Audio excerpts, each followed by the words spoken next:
Le processus de certification de l'aéroport international de Bobo-Dioulasso avance comme prévu selon les experts.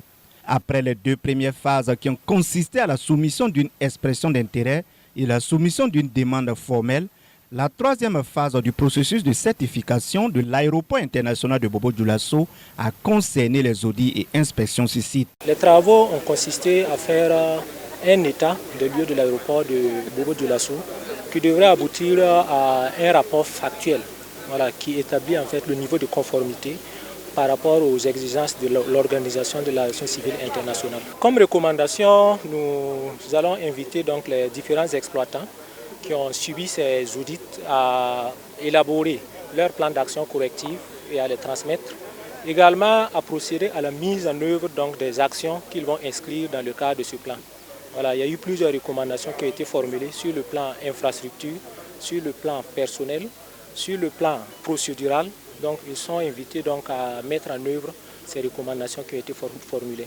Les audits et inspections du processus de certification de l'aéroport de Bobo-Dioulasso constituent, selon le gestionnaire des aéroports, la troisième phase d'une série de 5 phases établies par l'Organisation de l'aviation civile internationale. La suite de ces audits de certification sera l'établissement d'un plan d'action pour la mise en œuvre de l'ensemble des recommandations des auditeurs. Lorsque le plan d'action sera mis en œuvre, au fur et à mesure, on aura la soumission des différents résultats au niveau donc encore de l'autorité de l'aviation civile qui s'assurera effectivement de ce qui a été fait sur le terrain pour la mise en œuvre de ces recommandations. Et une fois qu'il estimera que nous sommes à un niveau qu'il peut délivrer la certification, procédera donc à la délivrance donc de la certification et à la publication donc de cette certification.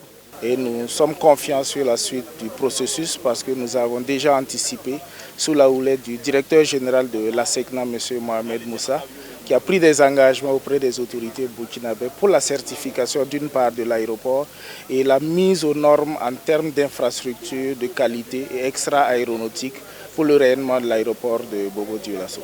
Selon la secrétaire générale du ministère en charge des Transports, le processus de certification de l'aéroport international de Bobo-Dioulasso, une fois approuvé, permettra à l'aéroport de se conformer à la réglementation internationale en matière de sécurité et de sûreté de l'aéronautique.